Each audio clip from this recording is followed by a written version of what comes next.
Dobar dan svima, sve vas skupa pozdravljamo. Zahvaljujemo što ste se odazvali u našoj konferenciji za tisak. Ja u ime oporbe grada Vodica, dakle svih stranaka i lista koje se nalaze u oporbenoj šemi grada Vodica na 7 smo na ovaj način htjeli izraziti bojkot ove današnje sjednice, ne prisustvovati na toj sjednici, ako smo se pripremili za nju jutro kad smo došli smo donijeli odluku ipak da nećemo na njemu sudjelovati. Razloga je mnogo, kolege će o tome malo vas izvijestiti koji su glavni razlozi. Evo ja ću navesti jedan razlog konkretno, sad je 9 sati i 5 minuta, sad je 10 sati manje 15 minuta, sjednica je počela od 9:05, završila 9:30. Dakle, u 25 minuta je odrađeno 12 točaka. 12 točaka bez prisutnosti. Dakle, praktički za te točke pročitati, da su samo pročitani materijali, trebalo bi bar sat vremena. Dakle, aktualni sat i 12 točaka je točno trebalo 25 minuta. Eto, to je jedan od razloga zašto smo bojkotirali tu sjednicu. Dakle, na sjednicama gradskog vijeća se donose strateške odluke. Zadnja strateška odluka koju sad sjećam, koja je donesena na sjednici gradskog vijeća je zaduženje od 20 milijuna kuna za vrtić, koji će nas koštati u konačnici 30 milijuna kuna. Sve ostalo su točke za koje mi mislimo da jednostavno nemamo šta u njima sudjelovati. To su točke koje su spremljene i donešene na nekim drugim mjestima. Gradsko vijeće je mašina koja njih izglasa sa 8 glasova za i 7 protiv i praktički naše sudjelovanje na takvim sjednicama je praktički beznačajno. Naša mogućnost da iskažemo nekako svoje nezadovoljstvo, ipak mi predstavljamo 49% građana grada Vodica je zapravo dovedeno na taj način u pitanje kroz aktualne sati i tajming od 3 minuta, 5 minuta mi jednostavno ne možemo sve svoje vizije, sve svoje neka zapažanja na kraju krajeva i prigovore građana ne možemo iznijeti na tim sjednicama, pa smo evo kroz na današnji dan ovim bojkotom ove današnje sjednice htjeli ukazati na te probleme. Ja znam moja kolega, on će vjerojatno malo ući dublju temu, iznijeće još neke teme koje su za nas bitne, koje želimo prezentirati na sljedećih sjednicama gradskog vijeća. Stoga pozivamo i kolege iz vladajuće strukture da posvete malo tome pažnju, da možda sazovu neku tematsku sjednicu, da zapravo vidimo što možemo svi zajedno doprinijeti napretku da bi ovaj grad krenuo naprijed, jer stagnacija je neminovna u svim segmentima. U turizmu imamo velikih problema, u infrastrukturi imamo velikih problema, proračunska sredstva su dostatna za hladno održavanje, investicijske mogućnosti grada su gotovo nikakve, sredstva evropskih fondova su zanemariva, dakle PR imamo dobar, tu jedno što imamo dobro, sve ovo ostalo je, gledajući iz naše perspektive, jako loše. Toga evo, može kolega iz liste naše misle, kolegica, ja vam se zahvaljujem. Samo prijedimo mikrofon, molim vas.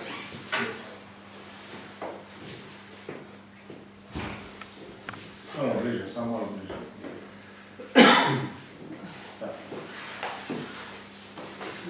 Pozdravljam sve građane grada Vodica u ime kluba vijećnika liste našeg mista. Dakle, imamo 3 vijećnika u gradskom vijeću grada Vodica. Izražavam nezadovoljstvo radom gradskog vijeća kao i svim dosadašnjim radom. Činjenica je da u proteklih 2,5 godine smo imali izuzetno velikih problema što se tiče postavljanja pitanja, jer sva pitanja koje smo mi postavili kao vijećnici lista našeg mista, a smatramo da smo se dotakli svih temeljnih, osnovnih i važnih pitanja za grad Vodice, kao što su kanalizacija, dječji vrtić, rotori na istočnoj i zapadnom ulazu u Vodice, pročišćivač, prilazni put, preljevne jame, sve ono što god smo mi pitali, nismo dobili konkretne odgovore, a dokaz tome su same snimke sjednica i građani su mogli itekako vidjeti da nismo dobili odgovore na ta pitanja. Sva pitanja koja smo postavili i na koje nismo dobili odgovore, zatražili smo i pisanim putem, tražili smo objašnjenja, međutim čak ni te pisane odgovore mi nismo dobili. Znači, ni od gradonačelnice, ni od gradonačelnika, ni od nekih od gradskih službi.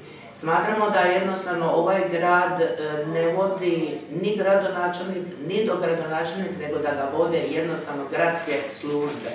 Činjenica je da zbog nedobivanja određenih i konkretnih odgovora na ta temeljna pitanja, da smo iskoristili zakonsku mogućnost upućivanja zahtjeva na pristup informacijama kako bi te informacije konačno dobili. I iskreno rečeno, postavili smo sva pitanja na koja nam nisu odgovorena. Osobno mi je iz ureda tajnika, koji je inače, osim tajnika grada, osoba zadužena za informiranje, zatim osoba zadužena za nepravilnosti u gradu, dostavljen materijal na kome je pisalo da sam izvršila politički atak na njega. Dakle, ni u tom smislu nisam dobila konkretan odgovor na postavljena pitanja.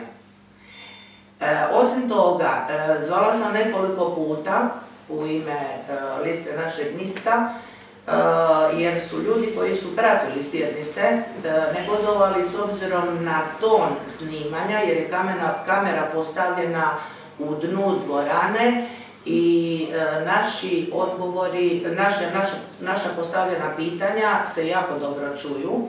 Međutim, odgovori gradonačelnice, dogradonačelnika i nekih drugih stručnih služba se jednostavno ne čuju. Tražila sam mikrofone da budu postavljeni tamo, međutim zvuk i dalje nije dobar. Isto tako, sjednice koje su snimane, dosta tog materijala je izašlo u javnost i do mjesec dana nakon održavanja sjednica. Znači, javnost jednostavno nije informirana ni dovoljno brzo, ni dovoljno kvalitetno. Snimke se prerađuju, cenzuriraju i ne prikazuju u cijelosti. Najbolji dokaz tome je i zadnja sjednica na kojemu ste imali priliku vidjeti smrznutu sliku, izrezane dijelove i nedostatak materijala u kome je vladajuća galerija jednostavno i dala putem infovodice izjavu kako su jedan dio izrezali namjerno. Zašto i kako? Zašto ljudi u Vodicama nisu zašto nisu u mogućnosti vidjeti kompletnu snimku i šta se radi, kakve se odluke donose, da li postoje svađe, kakav konflikt ili međuljudski odnosi postoje na samoj toj sjednici. S obzirom na puste nagrade koje je grad dobio za transparentnost, smatramo da bi to trebalo biti pušteno u javnost. Isto tako tražili smo i mogućnost direktnog prikazivanja snimke, jer smatramo da su sve te snimke cenzurirane, međutim ni to nam nije odobreno. Što se tiče samog izlaska, postavljen je jedan pult na kome izlaze vijećnici i koji postavljaju svoja pitanja, međutim poslovnikom je uređeno da samo vijećnici izlaze za tu govornicu, dok gradonačelnik, dogradonačelnik i stručne službe nisu obavezni izaći za govornicu. Upravo iz tog razloga dolazi do problema sa tonom i sa slikom i tako dalje. Osim toga, kroz poslovnik je uređen na način da nam se zabranilo direktno prikazivanje putem mobitela snimke sjednice i to je uređeno jednim člankom. Svjedoci smo da snimke koje su napravljene, dogodilo se šta se dogodilo, čak i ljudi koji su zaduženi, osoba koja je zadužena za snimanje, nije obavještena već 2 puta o održavanju sjednice, ta osoba je zakasnila, sjednica prošla, vidjeli ste kakva je bila, prema tome sve skupa što se tiče snimanja, prikazivanja, emitiranja i obavještavanja javnosti, mi smo vrlo nezadovoljni.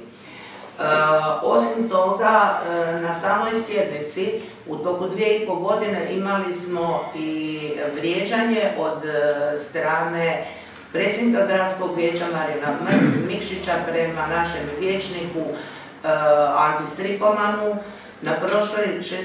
sjednici imali smo vrijeđanje i našeg vijećnika Ante Juričev-Grgića od strane dogradonačelnika. Mene se upozorilo 2 puta i čak mi je predsjednik gradskog vijeća uputio izjavu da napustim sjednicu, međutim po poslovniku to uopće ne stoji, članak 61, članak 62 koji se odnosi isključivo na sjednicu, znači nema aktualni sat, nema dnevnog reda, na aktualnom satu se ne odlučuje, prema tome nema niti udaljavanja vijećnika, niti ograničavanja vijećnika po tom pitanju da vijećnik ne može sudjelovati u odlučivanju nekim donošenjem odlukama. Ja moram izraziti jedno nezadovoljstvo što mi danas nismo prisustvovali ovoj sjednici i aktualnom satu jer se lista našeg mjesta i za ovaj dan isto tako spremila. Kao što smo sudjelovali u kompletnom radu i javnost će biti obaviještena i o onim temama koje smo mi spremili putem našeg portala na kome ćemo staviti sva pitanja. Odgovore na ta pitanja i tako ne dobivamo, prema tome možete ih vidjeti ili na portalima, u video snimci ili u pisanom obliku, apsolutno je svejedno jer odgovora nema.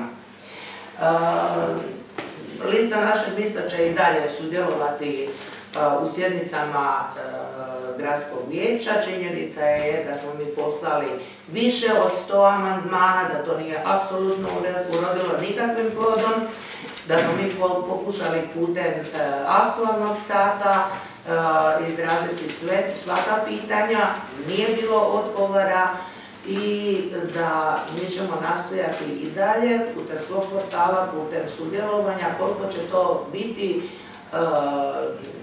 koliko će to uroditi plodom, mi ne znamo, ali činjenica je da ovaj način funkcioniranja gradskog vijeća jednostavno nije ispravan i nije kvalitetan za dobrobit svih naših građana.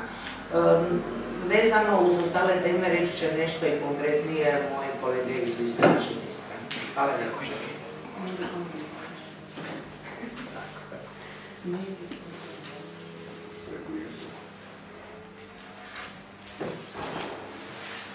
Poštovani nemiri, kolegice i kolege, evo, kolege su sada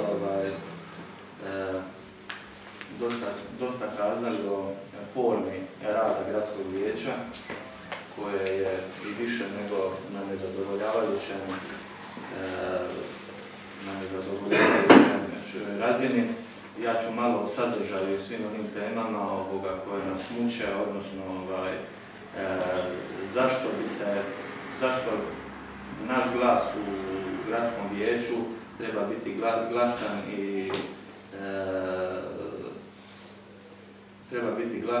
i uvažen. Imamo jedno neodrživo stanje u turizmu. Prije jedno mjesec dana izdali smo jedno priopćenje za javnost gdje smo izračunali da od 500 do 700 eura svaki naš građanin koji se bavi iznajmljivanjem apartmana je izgubio u posljednje 2 godine iz razloga što je prosječni broj noćenja u gradu Vodicama pao sa 63 na 57. Nadalje, što se tiče gospodarstva u Vodicama, njega gotovo da i nema. Što se tiče komunalne infrastrukture, nažalost, kolektor sa prstenom koji smo krenuli graditi zastao je iz nama nepoznatih razloga jer nismo uspjeli dobiti adekvatne odgovore. To je možda i mogućnost za jednu tematsku sjednicu gradskog vijeća koju ćemo vjerovatno inicirati, jer bez sustava odvodnje u turističkom mjestu nema napretka, a cijela ova stagnacija turizma mislimo da je jedan dio sigurno vezan na tu komunalnu infrastrukturu koja u Vodicama kasni za sigurno 2 desetljeća. Vladajući uporno odbijaju bilo kakav suvisan prijedlog od oporbe samo iz razloga što dolazi od oporbe. Činjenice da su oni trenutno postavili svrha sami sebi. Evo primjer, ovo što je kolega Slavica kazao, današnje sjednice koja je počela u 9:05, završila u 9:35. Danas njihovi vijećnici nisu postavljali pitanja na aktualnom satu.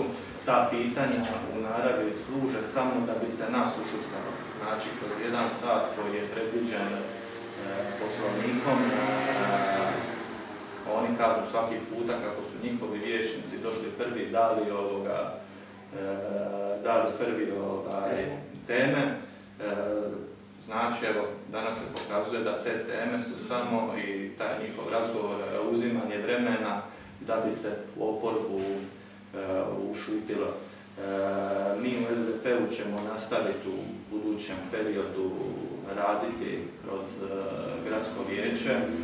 Ovo danas je ponovno još jedan vapaj i prema našim građanima i prema javnosti, a i vladajućima da razmisle.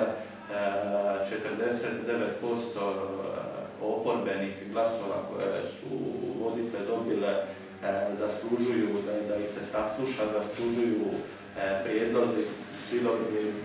Bilo je preko 100-150 prijedloga unazad do 2,5 godine, pa nije normalno da ni jedan od tih prijedloga nije naišao na sluh, a bilo je izrazito kvalitetnih prijedloga što od SDP-a, što od kolega iz ostalih stranaka oporbe.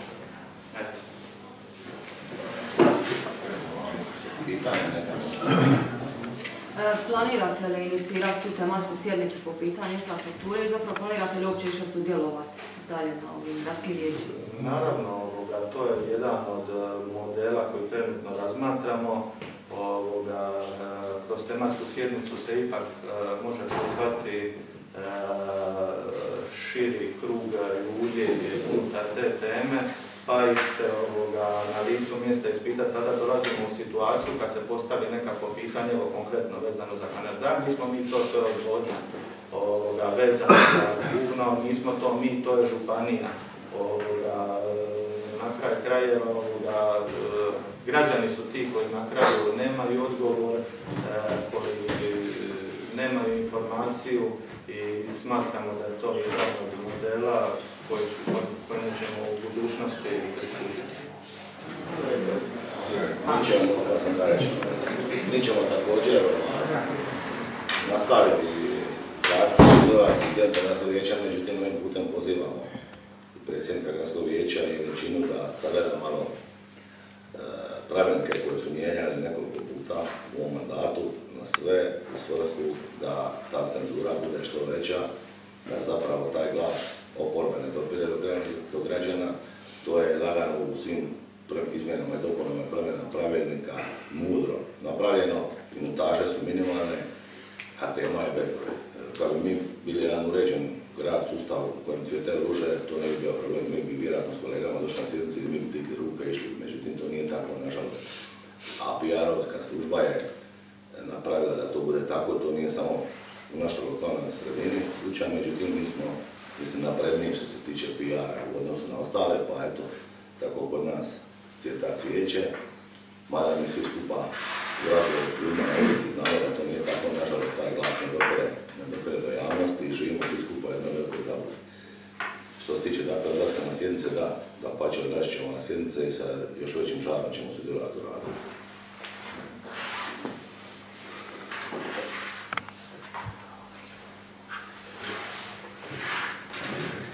Evo, ne bi se htio ponavljati, kolege su pričale o radu, ja ću isto samo natuknuti grad Vodice. Osnovni problem, znači svaki građanin, svako što mene kao vijećnika najviše smeta, znači govorimo o toj kanalizaciji, već ptice na grani pivaju o problemu kanalizacije u Vodicama. Mene zabrinjava to što je u ovom mandatu donešena 3. i 4. izmjena prostornog plana i uređenja i u jednoj i drugoj izmjeni koje su već prihvaćene i koje su prošle, ni u jednom segmentu nije spomenuta infrastruktura, to je kanalizacija. Uporno na svakoj sjednici kroz pitanje aktualnog sata provlačimo i pokušavamo u ono vrijeme koliko je moguće čak sa video prezentacijom prikazati taj problem koji je osnovni problem i u današnje vrijeme, znači 21. stoljeće i mjesto koje je prva osnovna grana gospodarska turizam, da mi razgovaramo o problemu kanalizacije oko koje bi se trebali svi, posebice vlasti, složiti da je to primarni problem i vlast uporno pred tim problemom zatvara oči na pitanja ili odgovara šutnjom ili okreće temu na drugu stranu. Imamo problem infrastrukture, kanalizacijskog sustava i vodnog sustava u centru mista, u samoj jezgri Vodica, gradskoj staroj jezgri, gdje je potrebna hitna rekonstrukcija. Grad prebacuje lopticu na vodovod, ja sam osobno otišao na vodovod, oni prebacuju lopticu na grad. Molio sam predsjednika gradskog vijeća da sazove jednu sjednicu na kojoj bi došli svi čimbenici, i vodovod, i grad, ne radi toga da bi se uplilo nekog prstom na ti si kriv ili nisi, nego da se to pitanje riješi. Jer je činjenica da novca je u gradu sve manje, novac se troši na projekte koji neće biti realizirani i koji nisu realizirani. I onda ti projekti nakon izvjesnog vremena idu u hropotarnicu povijesti. Pokušavamo doći do dokumenata dolazimo, normalno imamo pravo na to, kad ih upitamo, čekamo po 3, 4, 5, 6 mjeseci i onda kad dobijemo dokumenat, kad ga pročitamo, iz njega se ne vidi ništa, ne možeš iz njega izvući nikakve podatke. Na gradskom vijeću iz vlasti je dala jedan amandman na kojega ja kao vijećnika i moji kolege nikako ne možemo pristati i on je prošao, to je amandman da akti koji se donose u sastavljanju znači točaka sjednica gradskog vijeća, da ne moraju imati objašnjenje. Kako u tom slučaju mi kao vijećnici koji smo u oporbi i koji smo o točkama koje će se govoriti i koje su bitne i vitalne za razvoj grada, mi nemamo objašnjenje i trebamo sudjelovati u raspravi, a u točkama nema objašnjenja jer je tako donesen amandman da nisu potrebna objašnjenja akata o kojima će se odlučivati. I radi takvih stvari prvo smo odlučili bojkotirati sjednice, šta nije u redu, ali kako da učestvujemo u raspravi.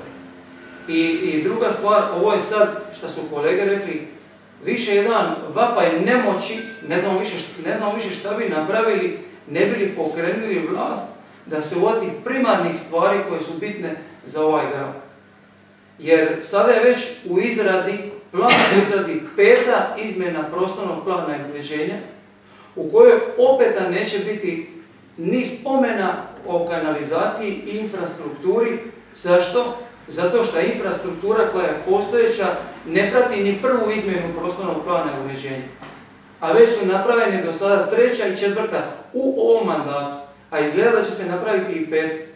Znači koliko godin grad Vodice funkcionira u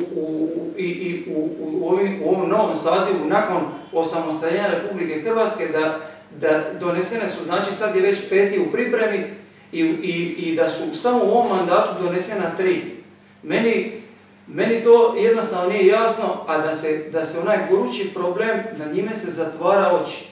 I sada mi kao vijećnici, što su kolege rekli, da umjesto da raspravljamo o problemima građana, da nam se građani javljaju, a puno njih se javlja koji imaju svoje osobne probleme vezane uz ulicu, uz onečišćenje, uz problem cijena smeća. Mi o tome ne možemo raspravljati jer mi moramo non stop ukazivati na one primarne probleme, a ovaj grad nad njima zatvara oči i uši.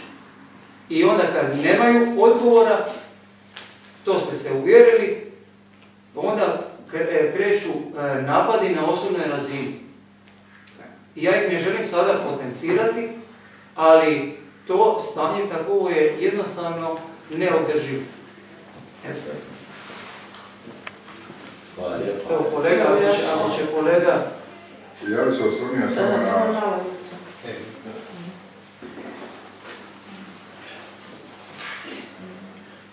Ja bih se osvrnio na projekt Glumno, centra za posjetitelje.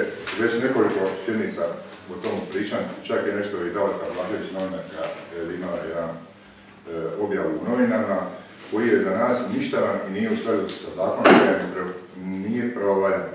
Naime, u ugovoru u projektu Glumno, to je mjesto na kojem se treba raditi vodički sportski centar, još 2005. godine objavljeno da će se graditi, ali je gradonačelnica potpisala ugovor sa, u stvari, Gradsko vijeće grada Vodica je donijelo odluku 22.12.2016. godine za pravo građenja za centar za posjetitelje na inicijativu župana Pauka i županije Šibensko-kninske.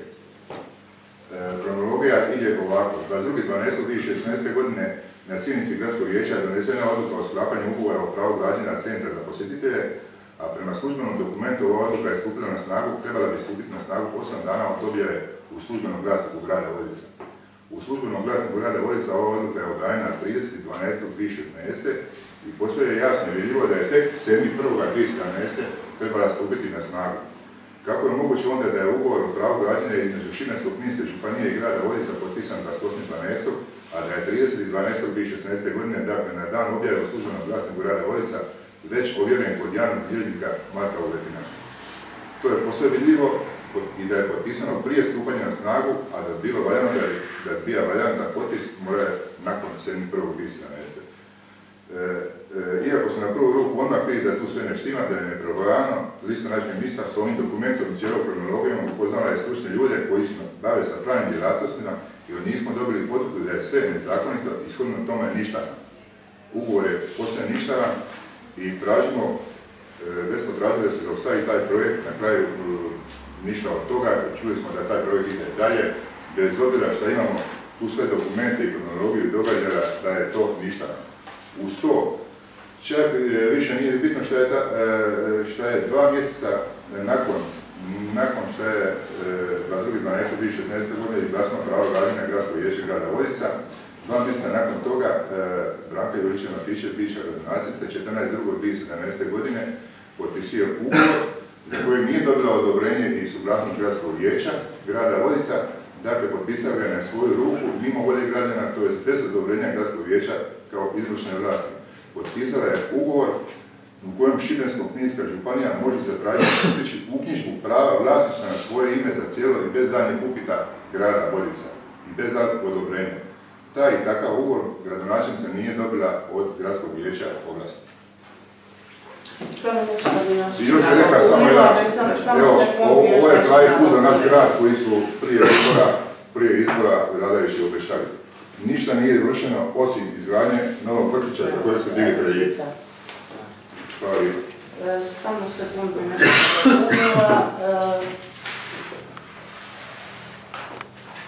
vezano uz ovaj problem Glumna, činjenica je da posjedujemo sve dokumente i da sam osobno kontaktirala jednog suca koji mi je rekao da su dokumenti koje je potpisala bivša gradonačelnica nepravovaljani, ali ovo sada trenutno nije tema ovoga skupa i našega protesta. Još bi samo nadodala kako smo isto tako i tražili dokumente vezane za Marinu. 2,5 godine su prošle i da mi još uvijek nismo dobili dokumente koji su potpisani između Republike Hrvatske, ACI Marine i grada. Znači, grad, izjava iz grada je da grad ne posjeduje apsolutno nikakve dokumente, što je gotovo nemoguće. Hvala vam.